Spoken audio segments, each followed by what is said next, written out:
Hi, I'm Maelis. On my 18th birthday, my mother didn't say, "Happy birthday." She screamed, "You're just adopted." Then she laughed and told me the checks had stopped, so I was no longer useful. That night, I left the only home I ever knew, with a duffel bag and a cracked laptop. But what hurt more wasn't the eviction. It was realizing I had never really belonged. My name erased from records, my face scratched out of photos. They said I was never family, but 5 years later, they keep calling. Why? And what happens when the girl they tried to erase becomes the one holding all the proof? My 18th birthday wasn't supposed to feel like a funeral, but it did. We sat at the dining table like four strangers who happened to live under the same roof. Bakersfield's June heat clung to the curtains like it always did, but inside our home, it felt colder than January. No balloons, no cake. Just the usual overcooked chicken that my mother, Seraphine, reheated without a glance in my direction. My father poked at his plate with one hand while scrolling through his phone with the other. My younger sister, Cressida, sat across from me, her nails clacking against the screen as she laughed at something on TikTok. Not a single happy birthday, not even a nod. I cleared my throat gently, hoping to crack the ice. So, I've been looking at FAFSA stuff. I'll need your signatures for the forms. That's when it happened. Seraphine dropped her fork like it was a weapon. The sound echoed through the room, sharper than any yell. Then her voice tore through the silence, eyes narrowing into slits I'd never seen before. "You really think we're gonna sign anything for you?"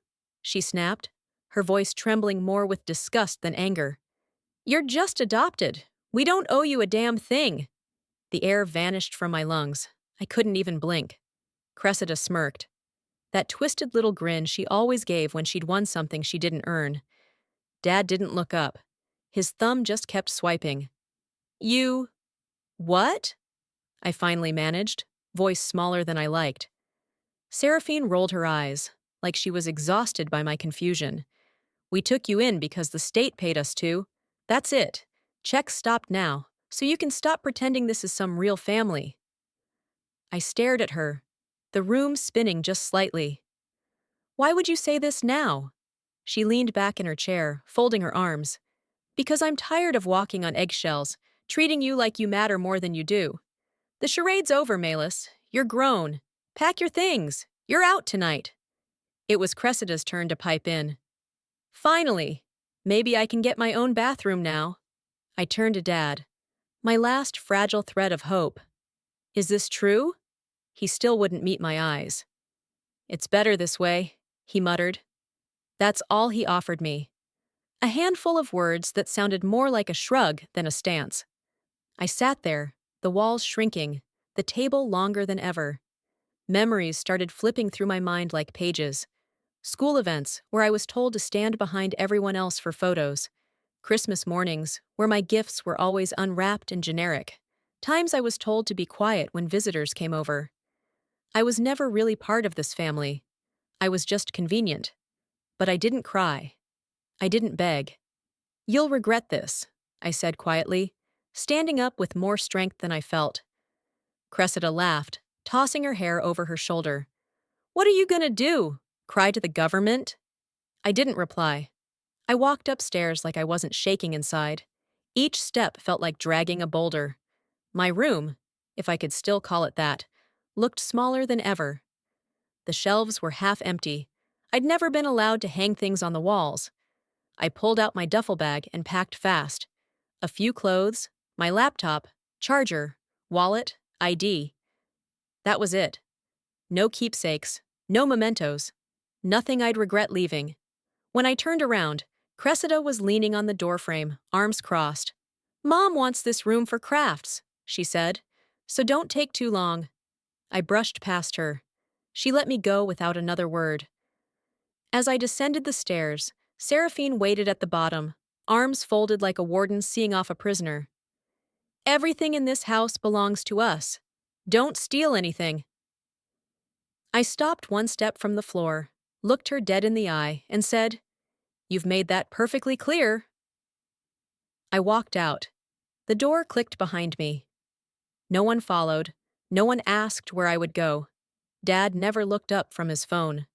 Cressida probably started measuring the room. Outside, the sun had nearly set. The sky looked too beautiful for the hell I had just been handed. I stood on the porch a second longer, waiting to feel anything, but I felt nothing. Numb wasn't strong enough a word. I got in my car and started the engine. It stuttered like always, but held on, just like I would. As the night swallowed the last echo of the slammed door, I realized I had nowhere to go, but I wasn't going to beg. The next morning came too fast. I woke to the sting of sun cutting through the fogged windows of my car. The air inside was heavy with the smell of worn upholstery and something else. Shame, maybe.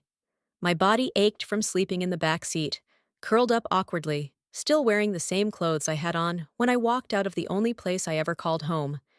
I checked my phone. No missed calls, no texts. Just the quiet glow of the screen, mocking me. I tried not to read into the silence, but silence has a way of screaming when you're already hollow. Still half asleep, I pulled up the bank app, hoping maybe, just maybe, there was something left in the shared family account. I'd done the errands, run the payments, transferred funds when my mother told me to. I remembered the routing numbers better than I remembered birthdays. But now, access denied, account not found. I blinked, tried again. Same error. I closed the app and moved to the health insurance login. This user is no longer active. I didn't panic. Not yet. I told myself it was a glitch, maybe a system update, until I went to the pharmacy later that morning, hoping to pick up my inhaler refill. The tech behind the counter scanned my name and looked up, confused. Says your coverage ended yesterday. You'll need to pay out of pocket. That's when it hit me. This wasn't a glitch. It was erasure. I stood there, holding my breath, so I wouldn't say something I'd regret, then muttered thanks and walked out. My hands shook as I clutched my phone, but my face, it stayed calm. Like always. I drove to the community college and waited in line at the financial aid office. The woman behind the desk wore a kind expression, the kind that tried to soften bad news. There's an issue with your FAFSA, she said after typing for a while. The system flagged your file due to name mismatches across applications. She clicked again. It's likely tied to your identification records. We'll need original documentation to verify. I thanked her somehow, nodded like it was no big deal, like my world hadn't just tilted a little further off its axis. Afterward, I made my way to the county clerk's office. It was sterile and slow-moving. White walls, ancient plastic chairs, a TV playing closed-caption news nobody watched. When I finally reached the counter, I requested a copy of my birth certificate. The clerk scrolled through the database, frowning slightly. "Are you sure you have the right spelling?" she asked. I nodded. She left for the back room. 10 minutes later, she returned with a file. My name. But the last name was different. Not Knox. Not mine. Some other surname that I'd never seen in print before, one that didn't belong to the family who raised me. Or used me, depending on how honest we're being. I walked out of there clutching a copy of a document that confirmed what I already felt. I didn't exist. Not legally, not emotionally, not in any system that mattered. Memories poured in as I drove around with nowhere to go. School assemblies where my name was skipped. My art projects being displayed under family effort instead of my own credit. Teachers congratulating my mother for raising such a creative daughter, while I stood beside her, invisible. By noon, I found myself at the library, not because I needed to read, but because it had Wi-Fi, outlets, and bathrooms I didn't need to buy anything to use.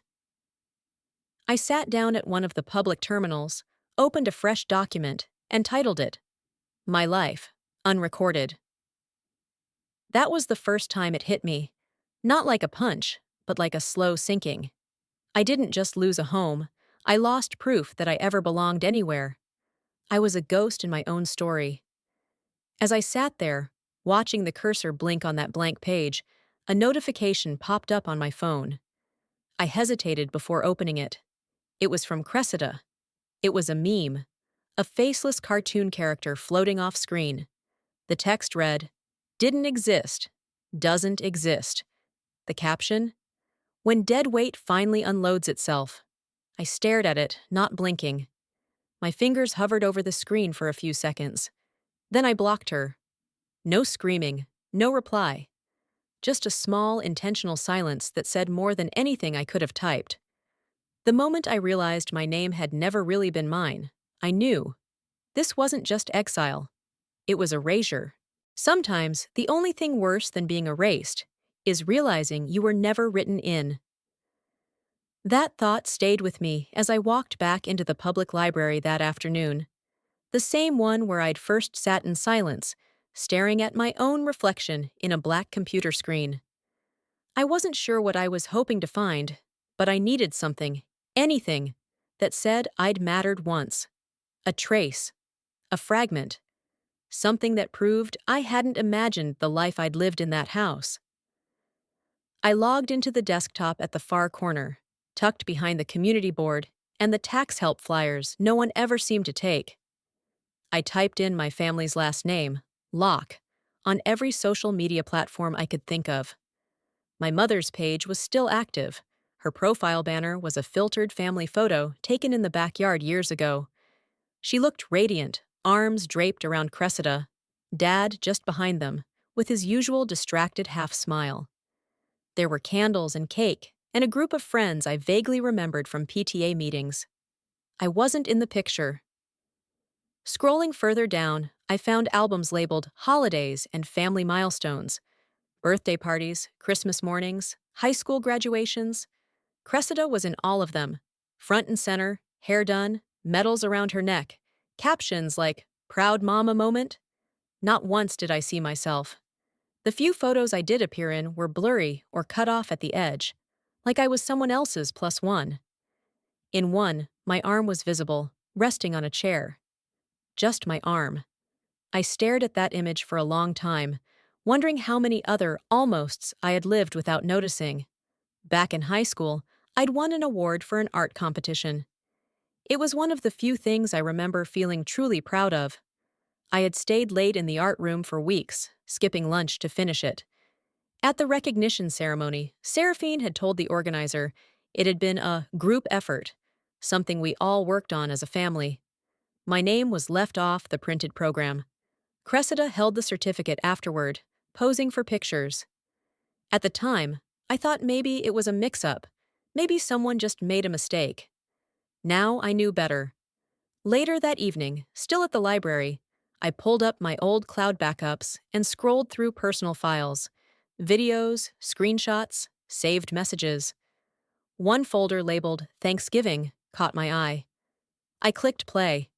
The video was grainy, taken with a phone long outdated. It showed our family around the dinner table, someone off-screen trying to organize a group photo.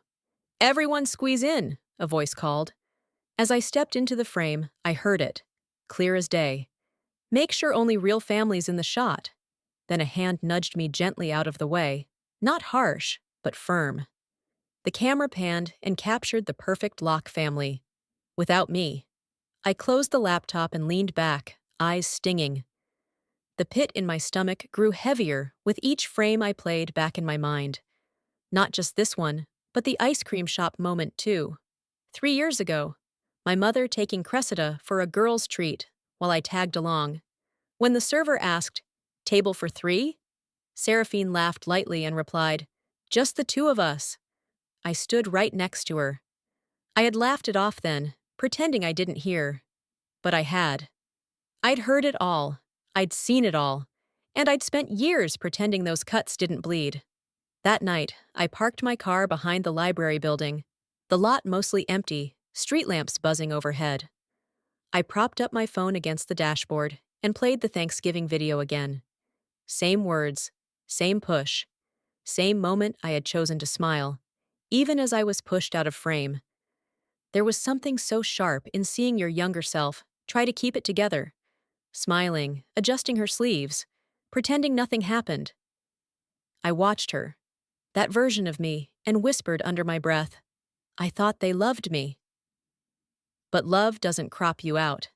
It doesn't blur your face or erase your name from forms. It doesn't stand by while your moments are handed to someone else with a tighter grip on their last name. I wasn't just forgotten, I was never included to begin with. I'd slept on worse surfaces than Kara's couch.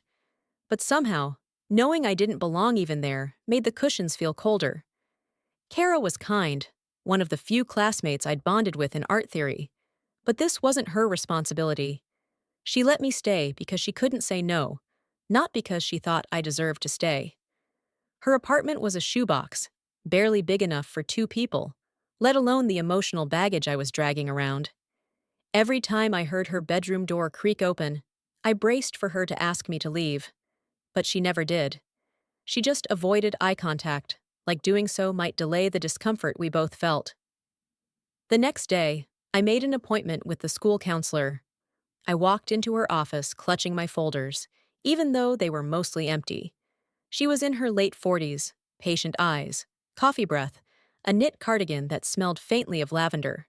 "I understand you're having issues with your identification records," she said gently. "I don't have a valid birth certificate under my legal name," I replied. Or rather, what I thought was my legal name. She didn't flinch. "We've had a few cases like this. It's more common than you think. Sometimes with guardianships, things get complicated." That word, complicated, felt like a euphemism for sabotage. She said she'd help, but she couldn't do anything until I had some kind of documentation. Then she offered what I hadn't expected. "Would you be open to a mediated conversation with your parents? Sometimes they just need to hear how these choices affect you." It sounded so naive, so normal. But I said yes. Hope does that. It leaks back in when you least expect it. The counselor arranged the meeting for a Friday morning in her office, but they never showed.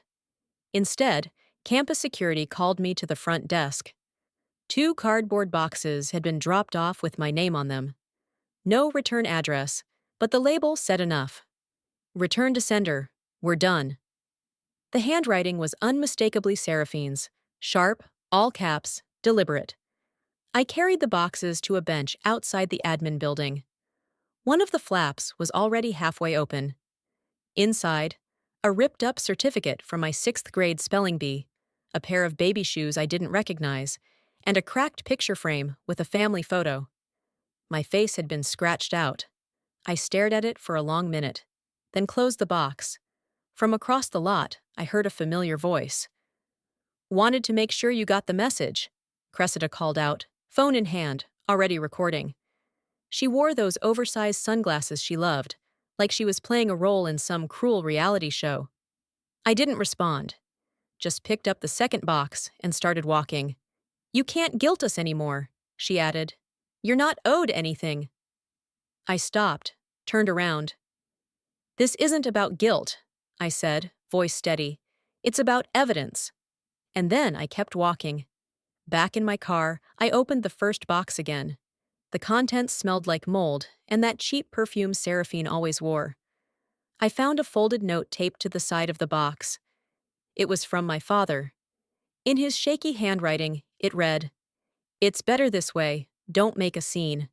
It was the same sentence he'd said the night they threw me out. And somehow, reading it felt worse than hearing it. Words in ink were harder to pretend away. That night, I spread the contents of the boxes across the floor of Kara's guest room. I took photos of everything: labels, notes, the defaced photo, the boxes themselves. I scanned the birth certificate and compared signatures. I made folders on my hard drive labeled by date, incident, and source. No more tears, no breakdown. They thought they were closing the book, but all they did was hand me the preface. I had lost everything they let me believe was mine, but I still had my memory, and now I had motive. I wasn't going back to that doorstep, not to knock, not to plead. I was going after what really mattered to them, the trail of paper, money, and lies they thought no one would trace. The guest room I rented was no bigger than a college dorm, and it smelled faintly like mothballs and floor polish. But it had a lock, a window, and just enough wall space to build a war room. The first thing I did was create encrypted cloud backups, photos, screenshots, emails. I organized everything by category: financial, emotional, legal. Not because I needed the closure, because I needed leverage. Pain becomes power when it's labeled and time-stamped. 3 days later, a twist of fate handed me a gift wrapped in rage. My mother, always so careful, so composed, had sent a scathing email to Cressida, ranting about how I'd ruined their reputation and cost them connections they'd spent years building. But in her haste, she CC'd it to an old contact at a scholarship foundation. One I remembered from high school, someone who'd once asked me to write a thank you letter for a grant I never applied for. The email included lines like, "She was never supposed to know we used her as a dependent," and "The paperwork's done. She has nothing." I read it 3 times to make sure I wasn't hallucinating. Then I downloaded it, printed it, labeled it. Her arrogance had finally done what my digging alone couldn't: connected the dots with her own words. That night, I sat cross-legged on the floor with a manila folder and began lining up the history. I remembered signing stacks of forms as a teenager, most without reading them, just trying to avoid another lecture about being ungrateful. Now I looked up old public education records. Turns out my mother had listed me as a dependent on grant forms even after I turned 18. She'd continued to collect funding through state-sponsored educational support programs. Some of the money, I discovered, had been funneled into an account under Cressida's name. I checked the birth certificate again, the one with a last name that wasn't mine. Then I compared signatures on financial aid requests from the school district. My name was there, written in handwriting that didn't belong to me. Every thread I pulled led to another. By the end of the week, the walls of my tiny room looked like something from a detective series. Red string connected receipts to grant IDs, post-it notes to digital timestamps. There was a copy of the defaced photo, printouts of the return to sender box labels, and now, a full transcript of my mother's accidental confession. I didn't cry. I didn't scream. I saw it now, clearly. It had never been about me being hard to love. It had been about me being useful. I was their tax write-off, their grant generator, their polite, quiet, foster-adjacent dependent who never caused trouble, until I did. I didn't want revenge. I wanted recognition. "They want silence," I said aloud, scrolling through my compiled files one last time. "I want the truth." So I opened a browser and went to the State Education Grant Board's official site. I clicked through the options until I found it. Submit anonymous complaint. It asked for documentation. I attached everything, all of it. My name wasn't on the form, but that didn't matter, because for the first time, the paper trail I built was more powerful than the name they tried to erase. I reviewed it twice, breathing in slow, even rhythms. Then I hit submit. I wasn't going to their doorstep. I was going to their funding. They wanted me to vanish, but now, every move they made was leaving a trail, and I was finally the one following it.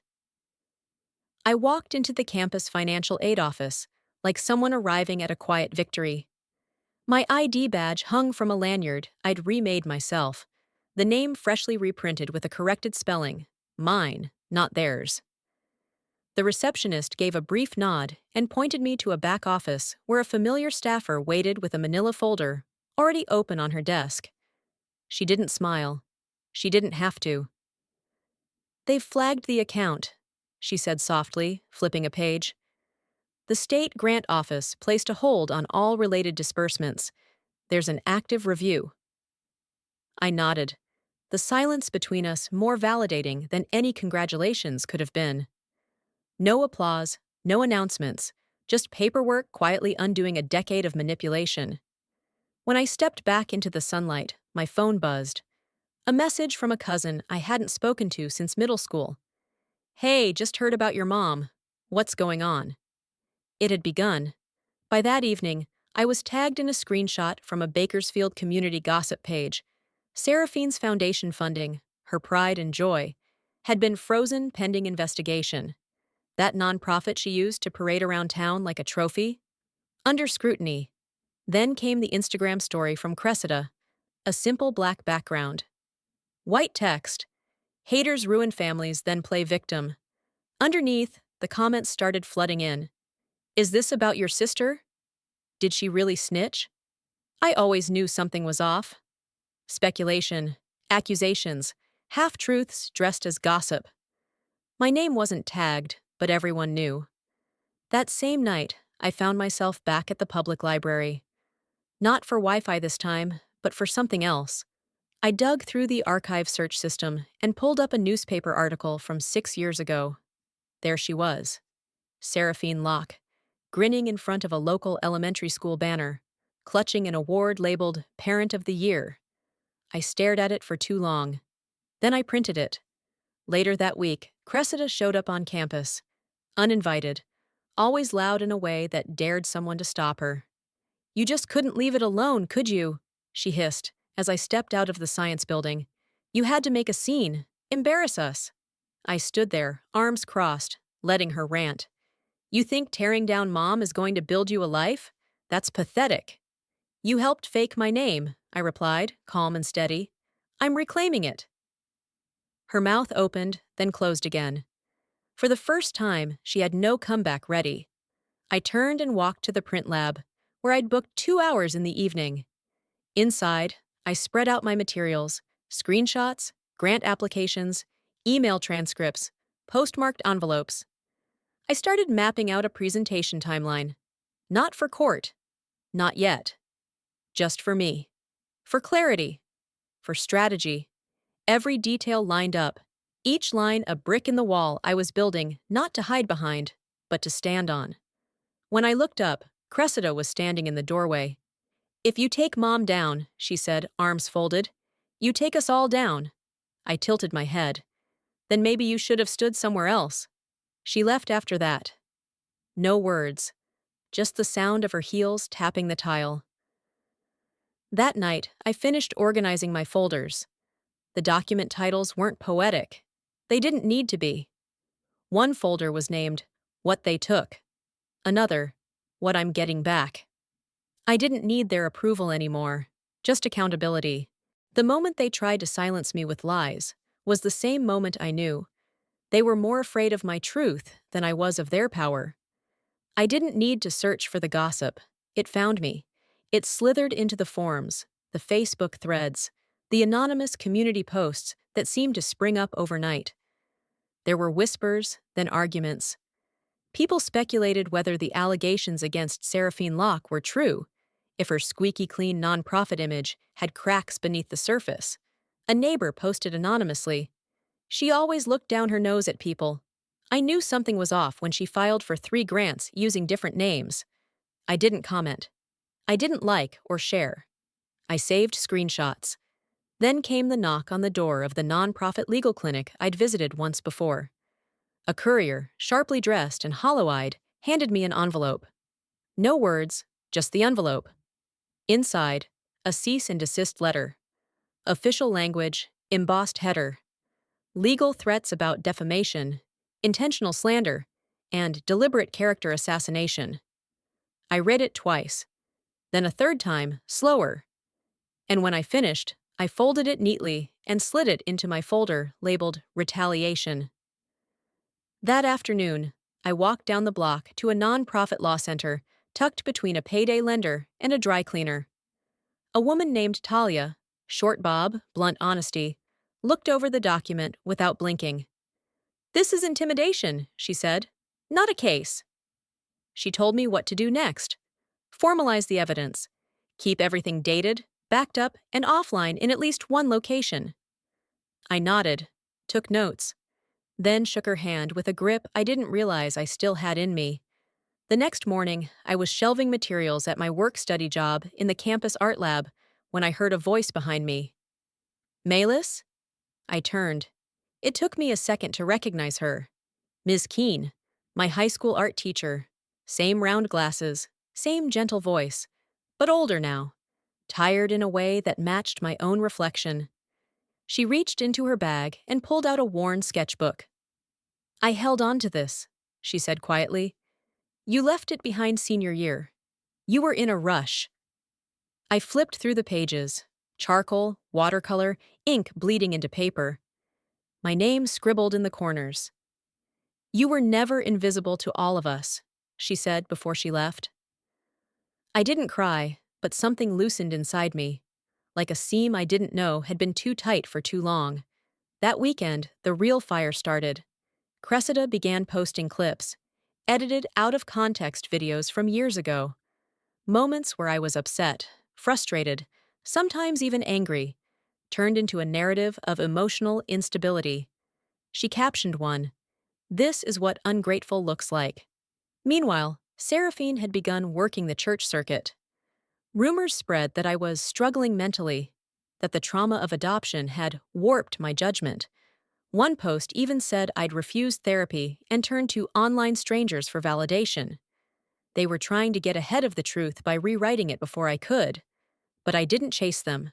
I compiled screenshots, audio files, tax filings, grant records, dates, times, recipients, everything. I created a private digital vault, two-step verified, cross-encrypted, with a copy saved on a drive I kept taped under the passenger seat of my car. Let them post. Let them whisper. I documented. Late one night, as I organized folders by incident date, a new email arrived in my inbox. No subject, no signature, just an attachment. I opened it. A scanned state grant application. My name at the top, my birth date, my signature. Only. I had never signed that form. I stared at it, heart racing, hands steady. In a cruel twist of irony, it was my name, written neatly in the same style my mother used when she forged school permission slips back in junior high. I closed the laptop. They weren't just afraid of losing money or image. They were terrified because the lies they'd written in ink were finally colliding with the facts I'd archived in silence. The envelope arrived 2 days before the event. No sender name, just the logo of the Bakersfield Community Center and a plain invitation inside. I almost threw it away, assuming it was a flyer. But when I opened it, I saw my name. Not the name they'd given me, but the one I had reclaimed. It read, Maelis Knox, in recognition of your courage and advocacy in educational fraud awareness. I didn't know who nominated me. I didn't ask. Some part of me suspected, but I let the mystery be its own comfort. The day of the event, I stood outside the building for a long while, just watching people go in. Some faces I recognized from town halls, school events years ago. Some I didn't. One car pulled up, and out stepped Seraphine, heels sharp against the pavement, Cressida trailing behind in a two-fitted blazer and eyes glued to her phone. Neither of them noticed me. They weren't expecting me. Inside, I found my seat near the back, quiet and deliberate. The chairs were arranged in neat rows beneath paper lanterns. A local news crew stood in the corner, prepping lights and sound. I spotted the reporter I'd seen in past community features, someone who'd once filmed my mother accepting a check for her Adoption Awareness Foundation. When they called my name to speak, I didn't hesitate. I walked to the podium slowly, no cue cards in hand. I looked out at the room, let my breath settle, then began. My name is Maelis Knox, I said. Some of you may know me by a different name, a name I didn't choose, but tonight I'm using mine. I shared a version of the truth, not all of it, but enough.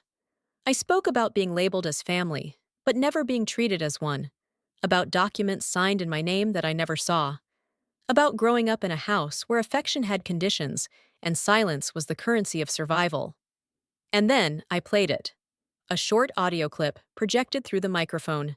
Seraphine's voice. Flat, controlled, unmistakable. We kept her on the books because she brought in state money. That ended, so did she. The room went still. No coughs, no fidgeting, just silence.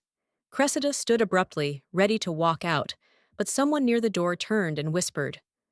Another guest pulled out a phone. Eyes followed her to the exit, but she paused. Trapped not by walls, but by judgment. Seraphine didn't move. Her hands clutched the sides of her chair. Her lips parted slightly, but no words came. For once, her silence didn't shield her. It exposed her. The moderator stood up and, after a pause, said, "We want to thank Maelis for her bravery in sharing this deeply personal journey.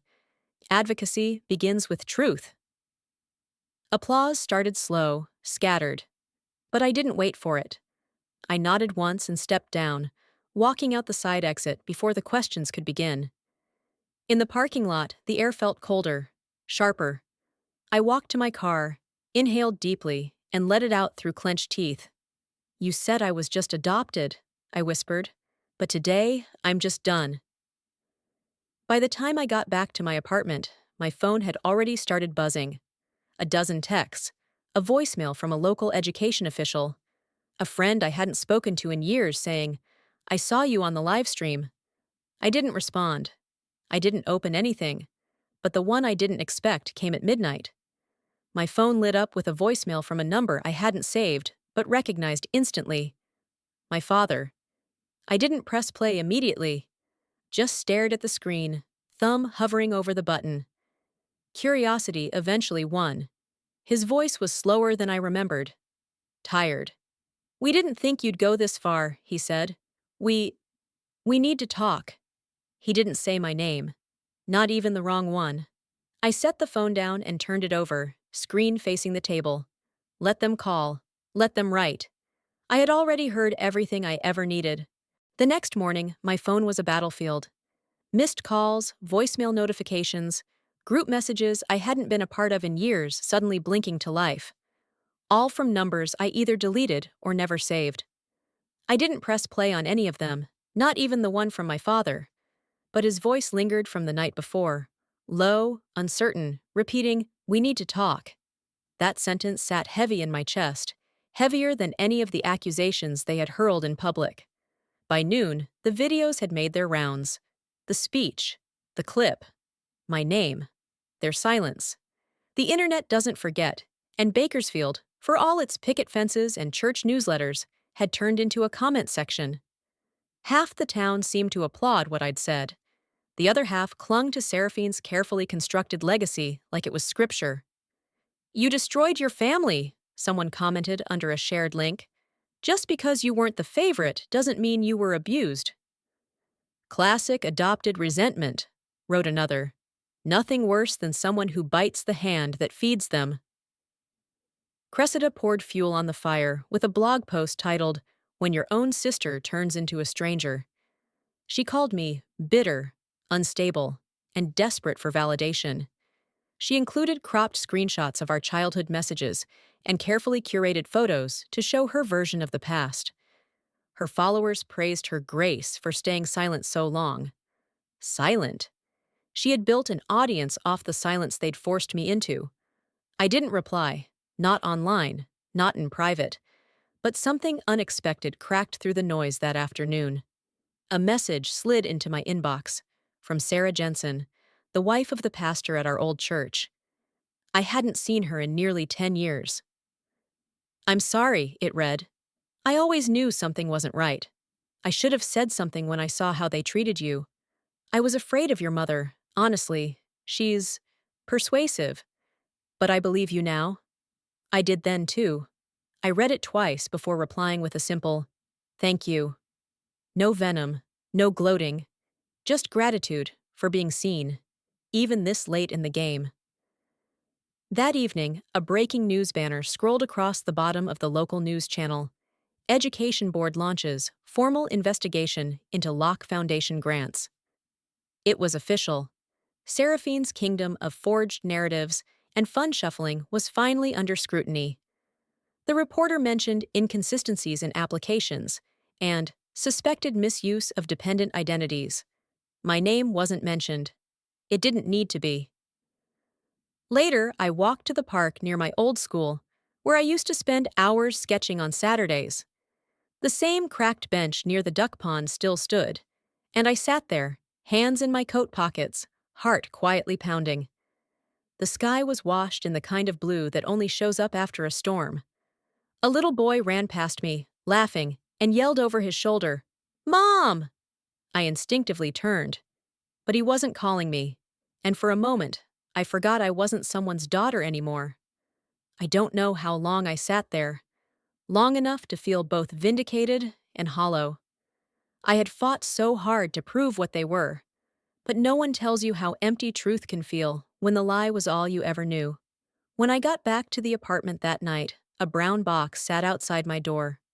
No return address. Inside was a folder of old family photos. Most of them I'd seen before. My face scratched out with pen or blurred from the edges. But near the bottom was one photo I hadn't seen in years. Me, maybe 8 years old, smiling wide. A birthday hat slightly crooked on my head. Seraphine was behind me, distracted. Dad's hand rested lightly on my shoulder. A sticky note was attached to the plastic sleeve. I kept this one. Dad. I didn't cry, but I held the photo for a long time. I wasn't expecting forgiveness. But that one photo, it almost felt like a truce. By the time the week closed, Bakersfield wasn't whispering anymore. It was talking. Loudly. Local radio hosts debated my name between song breaks. One called it a cautionary tale about family and accountability. Another said, "We don't know the whole story, but something sure smells funny." Headlines in small papers ran words like misused funds, grant irregularities, and public betrayal. For once, the lock name wasn't associated with bake sales and community brunches. It was tied to suspicion. At the end of that same week, I received an official email from the state education office. Their message was short and clinical. All active grants associated with Seraphine Locke had been suspended pending a full investigation. The school district had been notified. An internal ethics board had already begun reviewing every form she had submitted for the past 8 years. I sat on my bed and stared at the screen. My laptop hummed quietly. There were no exclamation points in the email, no dramatics, just facts. And yet my hands trembled, not from fear, but from the weight of finally being believed. Quiet validation, the kind no one claps for, but you carry in your chest like armor. I learned later from an old teacher's forwarded text that Seraphine had retained a defense attorney, one of the high-dollar ones from Fresno, who specialized in reputational damage control, a name that usually showed up in politics, not PTA fundraisers. Word around town was that a grand jury might be involved, and just like that, the same woman who once warned me not to air family business had her face printed next to headlines on accountability and fraud. No one from their side reached out, not directly. I went to pick up toothpaste from the pharmacy and ran into Mrs. Dallin, a neighbor who used to host holiday cookie exchanges. She paused when she saw me, cart half full, eyes flickering with recognition she didn't know what to do with. "I always wondered how she afforded that lifestyle," she said in a hushed voice, after checking the aisle was clear. "We were wrong about you." I nodded once.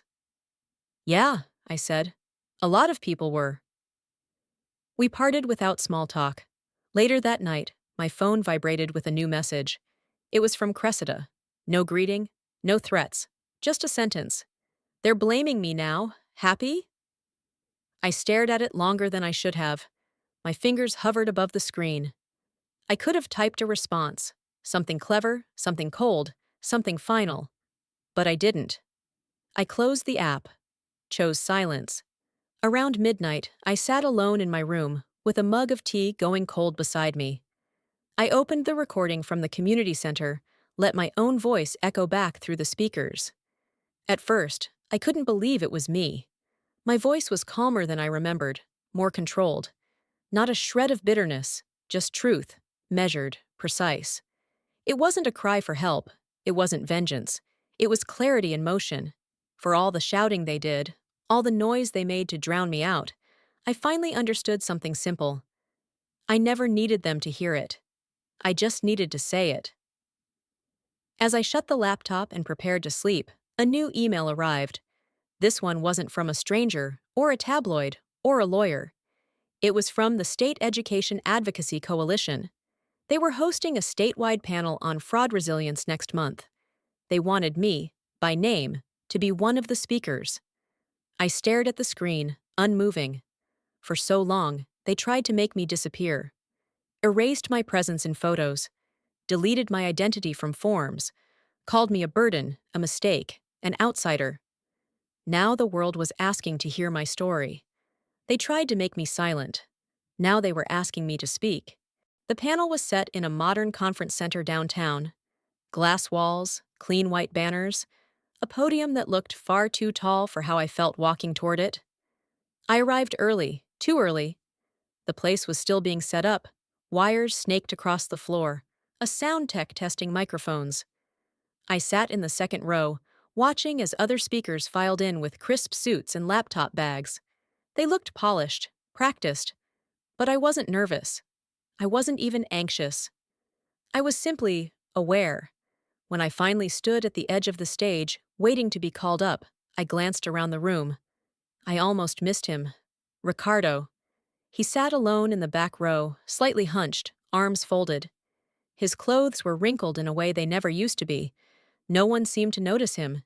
He didn't wave, didn't smile, just sat there, still. It had been over 4 years since I last saw him in person. He looked smaller. Diminished, maybe. But I couldn't quite feel anything for it yet. When they called my name, I walked calmly to the microphone. No trembling, no shaky hands. I cleared my throat, met the gaze of the panelists, and began. "I'm not here today to expose anyone," I said. "That part has already happened." I let the silence sit for a beat before continuing. "I'm here because I know what it costs to stay quiet, to be told, 'Don't make a scene,' while the scene's already burning around you, to be erased slowly, form by form, photo by photo, until even you start wondering if you were ever really there." I spoke plainly, not in anger, but in memory. About silence, about documentation, about watching your name be used and your voice denied. I didn't mention my mother's name, or my sister's. I didn't need to. Their actions were already public record. I ended with, "I chose to speak because no one ever chose me." The room didn't erupt. No standing ovation. Just quiet nods. The kind that meant people heard me. As I stepped down, I passed by the side door instead of returning to my seat. And that's when he stood. Ricardo walked up slowly, stopping a few feet from me. His eyes didn't rise immediately, but when they did, they were wet. "I didn't know what to say then," he said, voice hoarse. "I still don't." I could have said 1,000 things, but I only said one. Silence is its own answer.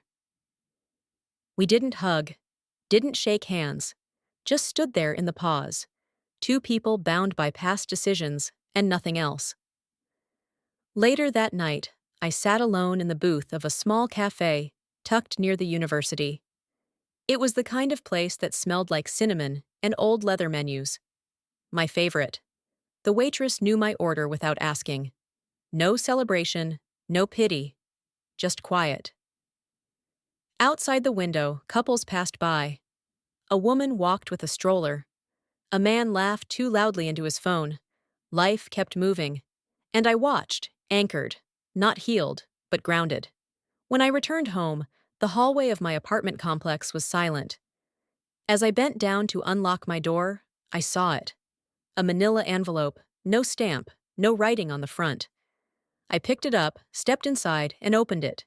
Inside was a single sheet, my birth certificate. Unstamped, unsigned, blank. A sticky note clung to the edge. "This was always yours. Unknown." I stared at it for a long time. It wasn't forgiveness, not in the way people write poems about, but it was something. Forgiveness didn't come with words or returns. It came in the quiet of a blank document finally handed back. The cursor blinked on the screen, steady and certain. I stood at the counter with a fresh mug of black coffee cooling beside me, rereading the final paragraph of my submission to the State Education Reform Archive. The title sat bold at the top of the document, "When Silence is Weaponized." It wasn't just a report. It was a timeline, a statement, a record of choices made in the dark and voices pushed into corners. It was every form, every forged signature, every grant with my name, but their benefit. Each page was time-stamped, notarized, cross-verified. I saved the final version to a thumb drive labeled "No More Secrets." 2 days later, I walked into the local Department of Justice office. Not nervous, not proud, just ready. No speech, no camera, no audience. Just a woman behind glass asking for my ID and sliding open a tray for my submission. I slid the envelope through, then the drive. "This is part of an open investigation," I said quietly. She nodded. "We'll log it.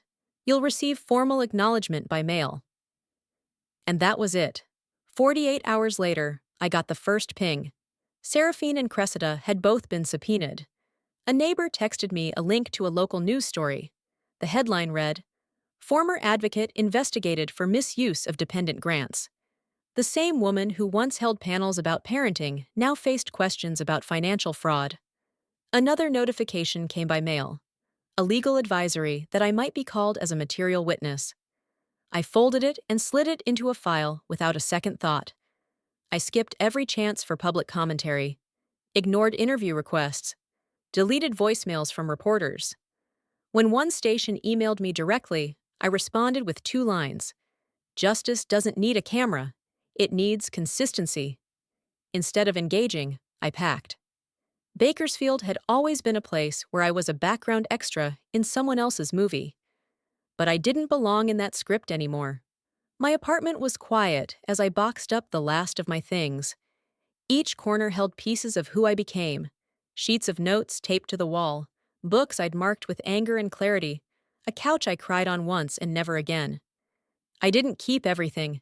Some things were meant to be left behind. Portland was gray when I arrived.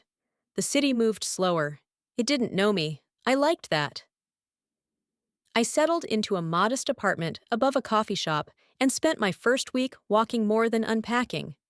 I watched rain trace the windows and let myself be small for a while. Not erased, just unbothered.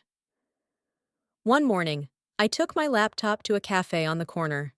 I ordered tea, sat by the window, and opened a blank document. Title: Chapter 1. I was never theirs. I didn't write it for revenge. I didn't write it for attention. I wrote it for every kid who didn't have the words when they needed them most. The first sentence took time, but once it came, the rest followed like breath. A week later, I mailed one final envelope. Manila, unmarked, addressed to Seraphine's legal office. Inside, a photocopy of my birth certificate, printed clean and unsigned, and a single sheet with 10 bold words. "This was never yours to control. M. No return address, no signature, just truth. There is no next chapter, only new authors, and I'm proud to be one of them." Looking back, I don't carry bitterness. I carry proof. Proof that silence may protect a reputation, but it never protects the truth. What they tried to erase, I chose to write. And in doing so, I took back more than just my name. I took back the right to be the author of my own story. If there's one thing I'd share with anyone listening, don't let the roles people assign you become your reality. Families, like legacies, are not sacred if they're built on silence and shame. You don't owe loyalty to the people who benefited from your invisibility. Some stories aren't meant to be rewritten. They're meant to be retold with your voice at the center. And that's what I finally did. Not for revenge, for recognition, for healing. Now, I'd love to hear from you. Have you ever had to step away from someone who called themselves family in order to find peace?